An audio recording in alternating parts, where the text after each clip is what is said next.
La paz del Señor. Es un placer estar con ustedes nuevamente y estamos en nuestra sección de una palabra pastoral.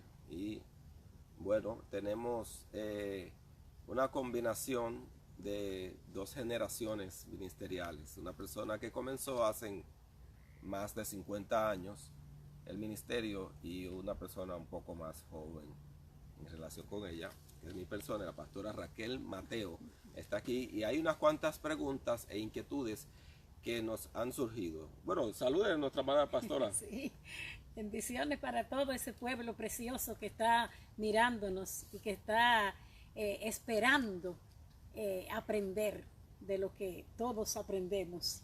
Es bueno que tomen apuntes y tengas con qué escribir. Bueno, puede dar pausa también y apuntar. Hay una pregunta que se nos ha hecho sobre el capítulo 3 de Juan, versículo 3. Lo voy a leer. Respondió Jesús y díjole: de cierto te digo, que el que no naciere otra vez no puede ver el reino de Dios.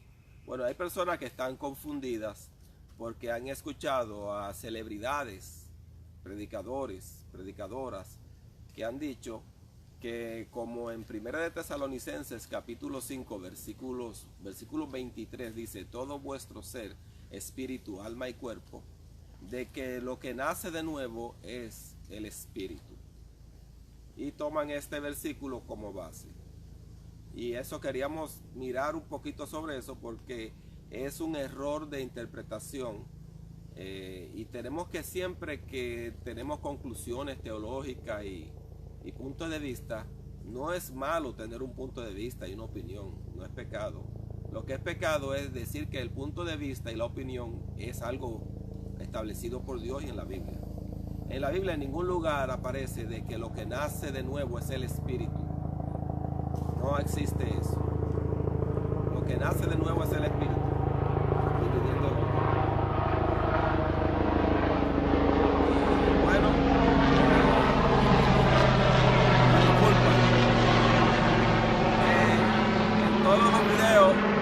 Tenemos asignado un helicóptero que siempre viene.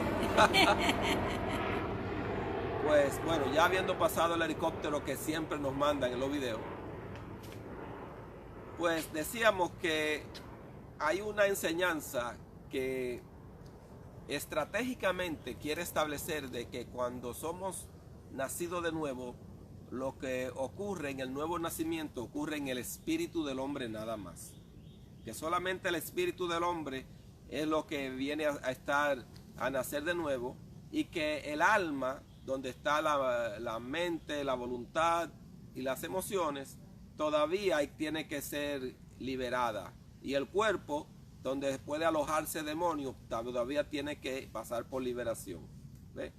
Entonces no tienen un versículo donde diga que el espíritu es lo que nace de nuevo. Cogen este versículo que dice, donde Jesús le dice a Nicodemo: tienes que nacer de nuevo. Y el versículo 4 dice Nicodemo: ¿cómo puede el hombre nacer siendo viejo?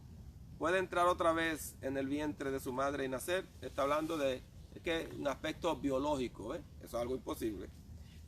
Respondió Jesús, versículo 5: de cierto te digo, que el que no naciere de agua y del espíritu no puede entrar en el reino de los cielos. ¿Ve? Entonces toman como que nacer del agua, ahí del espíritu, es la parte del espíritu del hombre. Pero ¿dónde está el error? El error está en que en el relato se está aplicando un concepto animal, biológico, a una entidad espiritual. El cuerpo humano, a nivel material de este mundo, se nace después de un embarazo, después que un macho y una hembra se aparean y hay una fertilización y hay un tiempo de gestación, se nace. Es un concepto animal que se le está aplicando al espíritu, pero el espíritu no se embaraza, no se une un espíritu hembra con uno macho, queda embarazada, queda un tiempo de gestación y pare y nace. No, es un absurdo tomar el nuevo nacimiento aplicado aquí al espíritu de forma literal. Mira lo que sigue diciendo él. en el versículo 6. Lo que es nacido de la carne, carne es. Y lo que es nacido del espíritu, espíritu es. Está aplicando un concepto humano a algo espiritual. Los espíritus no se casan. Los espíritus no se embarazan. Los espíritus no se multiplican, no se reproducen los espíritus. No, Dios es el que sopla. De Dios proviene el espíritu, el principio de vida. ¿Ve? Entonces, hay de decir que el nuevo nacimiento ocurre en el espíritu es tomar y forzar para aplicar el nacer de nuevo al aspecto espiritual, que es una contradicción. Lo que es animal tiene embarazo y nacimiento. Pero ¿a qué se refiere cuando dice que lo que es nacido del espíritu, espíritu es? Aplicando de que como una persona entra a una dimensión diferente, porque el niño está en un medio ambiente cerrado, el claustro materno, el útero, y de ese ambiente pasa al ambiente exterior cuando nace, pasa a un ambiente distinto. Esa es la idea que quiere convertir, de que en el espíritu la persona entra a un nuevo conocimiento, a una renovación, a una mente, a un mundo, a un conocimiento y leyes espirituales distintas. ¿Ve? A eso que se refiere, y no está realmente refiriéndose a que el espíritu nace otra vez. No, porque recuerde que contradice eso a lo que la Biblia dice en otro lugar, de cuando el hombre muere, que va al polvo y el espíritu va a Dios que lo dio. ¿Ve?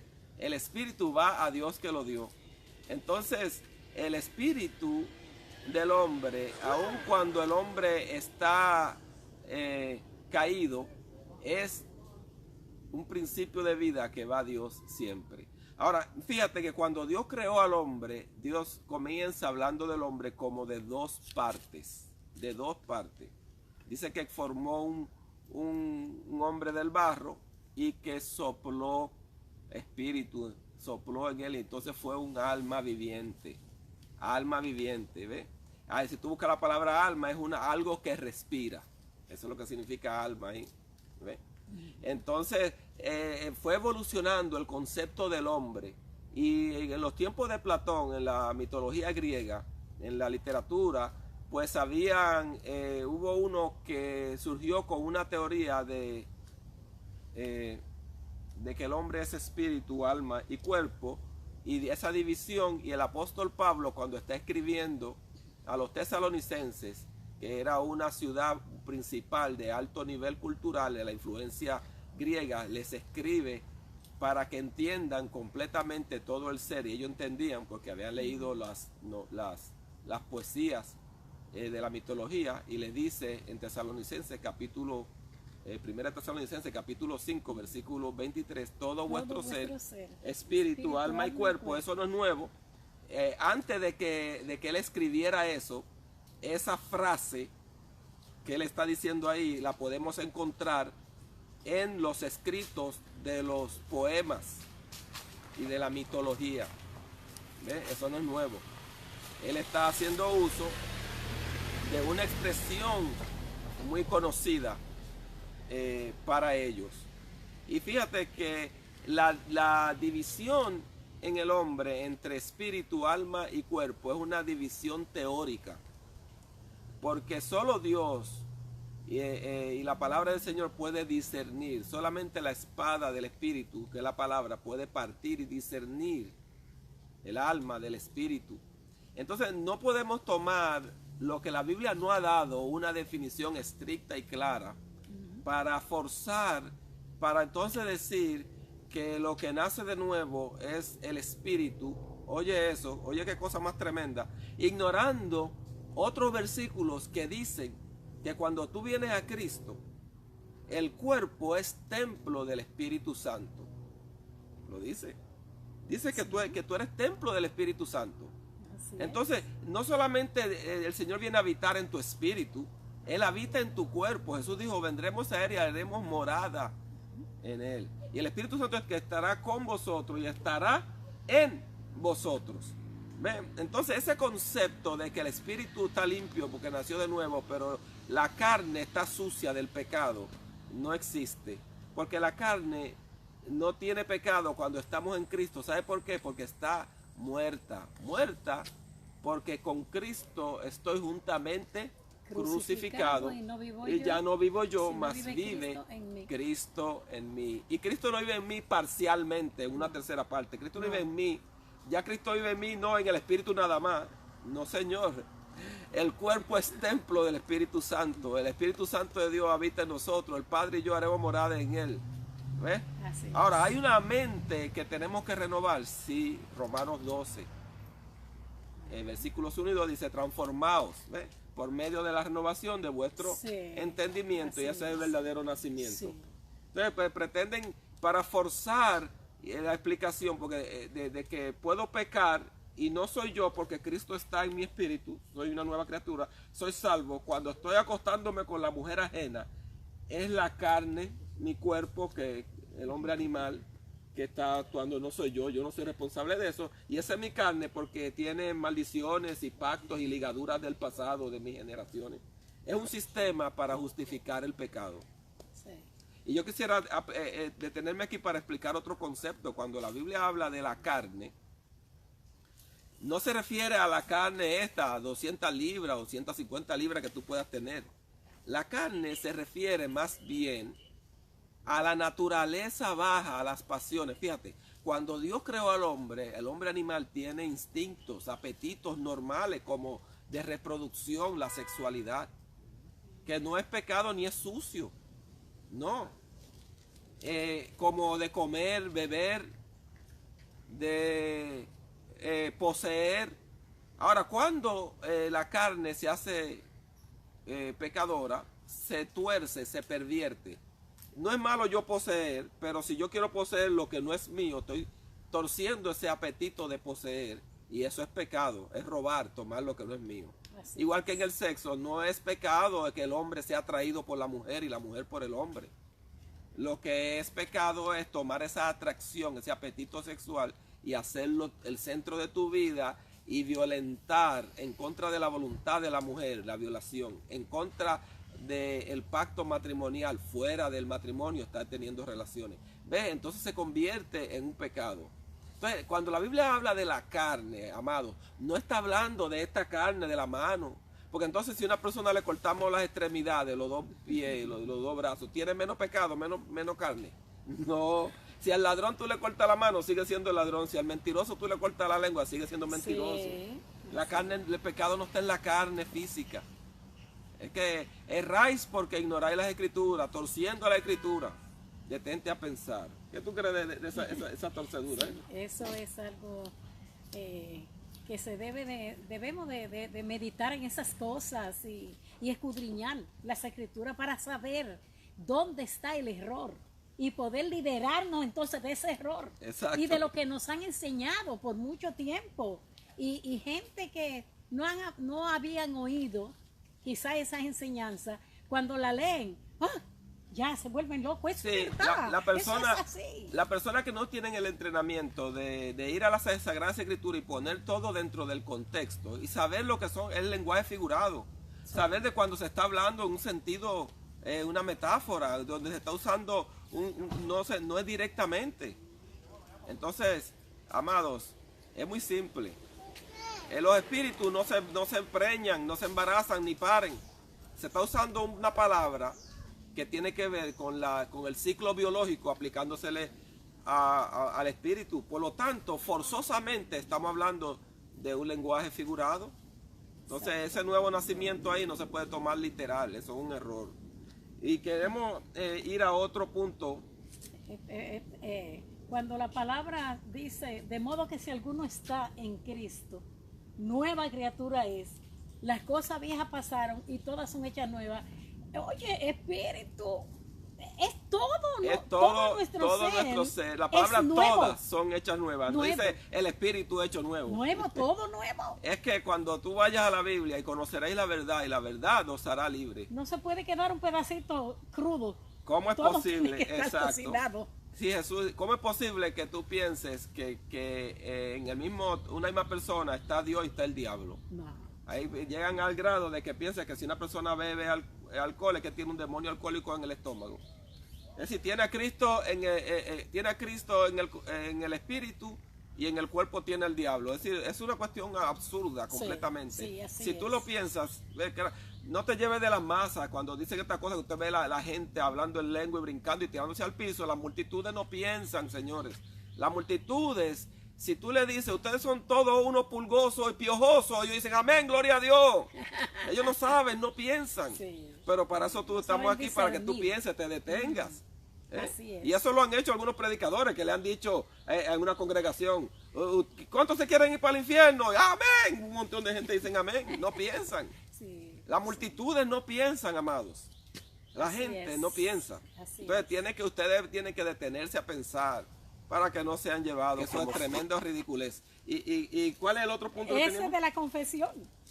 Bueno, de hay la uno de la confesión, confesión que en sí. Santiago, capítulo 5, versículo 16. 7, 8, 16. 16. es que dice, mira lo que ellos dicen, que porque tú tienes que confesar, en ningún lugar, óyeme, en la Biblia dice que tú tienes que confesarle tu pecado, nombrar los pecados que tú has hecho a un líder espiritual para que te libere. Eso no existe en la Biblia, no hay un solo caso de una persona que haya confesado sus pecados. Yo hice aquello, hice lo otro, hice esto, lo otro, confieso, renuncio y soy libre. No existe en la Biblia, eso se lo inventaron ellos, manipulación. Vamos a leerlo ahí en el 16. Sí, dice, confesad vuestras ofensas unos a otros Ajá. y orad uno por otros para que seáis sanados. Entonces, mira, Para ahí, ser ellos cogen eficaz ese con versículo de que podemos. tenemos que confesar los pecados. Mira, ahí está hablando de que si yo ofendí a mi hermano, eso está hablando de ofensa entre hermanos, no está hablando de pecado contra Dios. Eso no está. Ellos cogen eso para decir que yo tengo que ir a confesarme y si eso fuera confesión de pecado, entonces no es con el líder es con la persona que yo le Que ofendió. que ofendí. Y aquí yo voy a hacer un paréntesis para explicarte algo que también han torcido mucho. Tú sabes que dice en otro pasaje que si tú llegas al altar y en el altar te acuerdas, traes tu ofrenda y que te acuerdas de que tu hermano tiene algo contra ti, que dejes tu ofrenda en el altar y vaya y te reconcilie con tu hermano.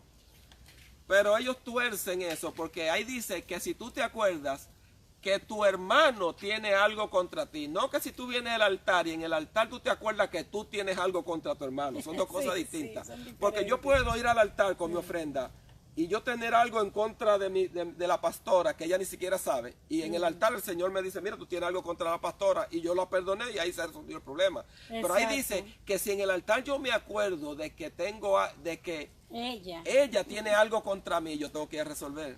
Pero si ella no sabe, yo no tengo que ir a confesar un pecado que ella no sabe. A lo mejor yo hablé mal de ella, ella ni se enteró. Y yo soy el que tengo eso contra ella. Y yo resolví eso con el Señor. Ella no tiene contra mí porque ella no sabe. Ella no está ofendida. Entonces yo voy y le digo, mira pastor, yo quiero confesarte de que yo dije que tú eras un ombliguito verde. Y ella no lo sabía. Ahora la herí en el corazón.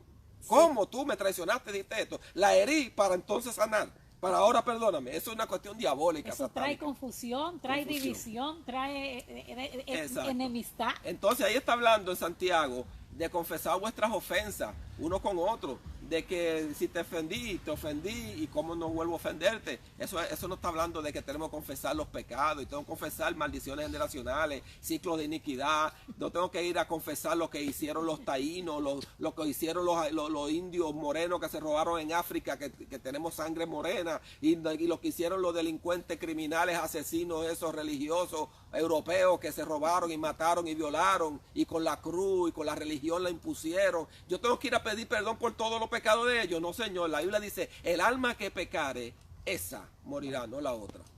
¿Te diste cuenta? Yo he conocido casos de divorcio por la confesión, que cuando llegan de los encuentros y eso, ahí están los esposos esperando a sus esposas.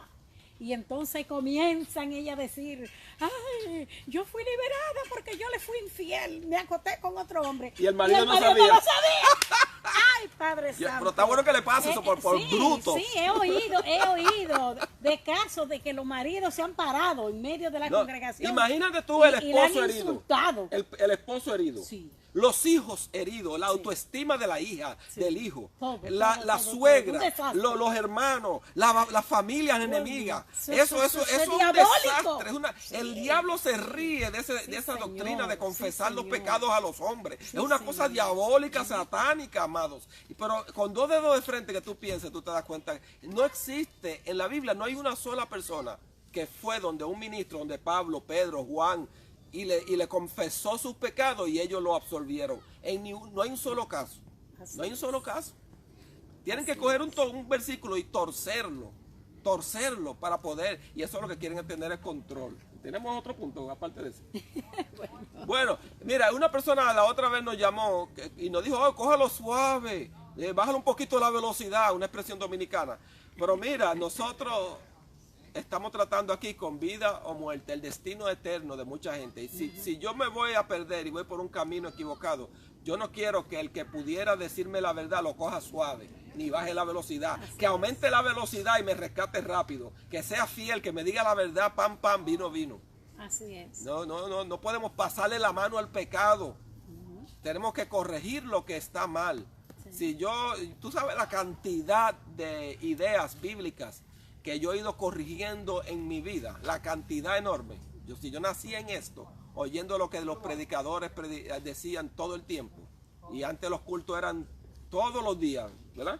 Sí. Era todos los días culto. Sí. Los domingos había escuela bíblica y también había un culto. Sí. Aparte de que a veces los sábados íbamos a predicar a otros lugares. Es decir, yo viví toda mi vida oyendo una persona con una Biblia hablando. Óyeme, y que muchas cosas equivocadas yo escuché y me las tragué como un niño. Sí. Y a medida que fui subiendo, educándome y leyendo la palabra, pues voy depurando y voy quitando. No hay nada en que usted no ha cambiado en muchas cosas. Yo no he cambiado. Sí. ¿Cuál es? Hay muchas cosas que uno creía que era de una manera y después al tiempo escudriñando las escrituras se ha dado cuenta de que no es así. Y uno ha cambiado. Claro, vamos leyendo, vamos aprendiendo. Pero vamos a cambiar para bien, no para mal. Yo quiero aconsejar y decirle a esas personas que están pasando quizá por ese problema de que quieren que confiese. Que le confiese al marido que fui infiel. Que le confiese a la mujer que fui infiel alguna vez en la vida. Quiero decirte a ti, mujer, que está escuchando esto, si algo te pasó en la vida y quieren que tú confieses cosas que tu marido no sabe, no lo confieses. No te dejes llevar por lo que te están obligando a hacer. Igualmente al marido también. Si algo pasó en el pasado, no lo traiga ahora a la luz. Deja eso enterrado, que la palabra dice que las cosas viejas pasaron y todas son hechas nuevas. Así que olvídate y cree que Jesucristo te ha salvado, la sangre de Cristo te ha limpiado y eso quedó en el pasado. Sí, no caigas en esa trampa, no caigas en esa trampa. Amén. Así que te estamos diciendo porque es una trampa que esto ha corrido mucho, principalmente promovido por el sistema de control religioso, apostólico y profético, y de cobertura y de la paternidad. Sí. Eso es un sistema que cogen un versículo y lo llevan a una exageración. Así lo llevan cualquier versículo que diga, porque Pablo dice, mi hijo Timoteo, de ahí sacan una doctrina de paternidad. Y no existe una sola persona que nosotros leamos en la Biblia que le diga papi, daddy a Pablo, que le diga papi, papá a Pedro, a Juan, a Santiago, a Mateo, a Marcos, a Lucas, a Juan. A ninguno de ellos. Ellos cogen un versículo aislado para hacer una doctrina. Y tú ves la gente en la iglesia, aduladores, adoradores de hombres, diciéndole al líder espiritual, al líder, a su cobertura, papá. Y tenemos quejas de hombres que han dicho, yo perdí a mi hijo, porque ahora mi hijo no honra mi consejo, es todo lo que le diga a su papá. Porque ahora su papá es el pastor, él es su papá y yo he perdido a mi hijo y se han quejado. Sí, y mi hijo ya no es confidente conmigo, no es mi amigo, no es mi compañero. Ahora su papá es el pastor. Una doctrina de control de la mente de gente. En estos días, no hace días, llegó a visitarnos un caballero que él dijo que se sentía olido por eso, porque había perdido a su hijo, que ya el padre del hijo era el pastor, ya él no era papá de él, ni los niños eran nietos de él. Y él decía, da pena que el que no es cristiano me honra como padre, y el que es cristiano ya no me honra porque yo no soy su papá, el papá es el papá. En violación a honra a tu padre y a tu madre, porque están honrando más a los líderes religiosos que a su padre y a su madre. Es una cuestión satánica de destrucción de la familia. Y si se van a mudar, tienen que pedirle permiso a su papá. Y si se van a casar, si el papá le dice que no, si no se quieren casar, el papá le dice tiene que darte con esa es, si no está en desobediencia. Y hay algunos casos extremos donde cuando se portan mal, los pastores que son de la paternidad, le dan una pela, pero no estamos hablando en sentido figurado. Cogen una correa en las iglesias y le dan su fuetazo a los miembros, y le dan una pela. ¿Tú sabías eso? Le dan látigo, una pela, porque ellos son los padres espirituales, ellos son los hijos espirituales, se portaron mal y le dan una pela. Una cosa, pero tal vez ustedes se estarán riendo ya, pero es una cosa, una atrocidad. Hay miles de personas que están con eso. Una cosa grande.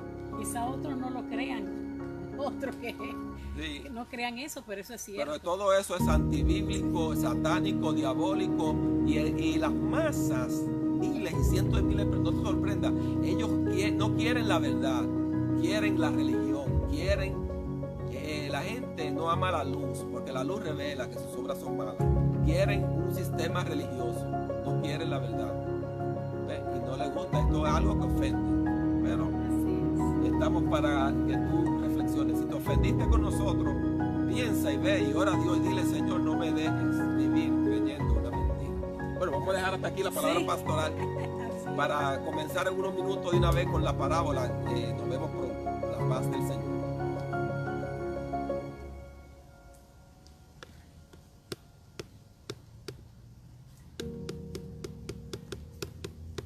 ¿Qué hora es?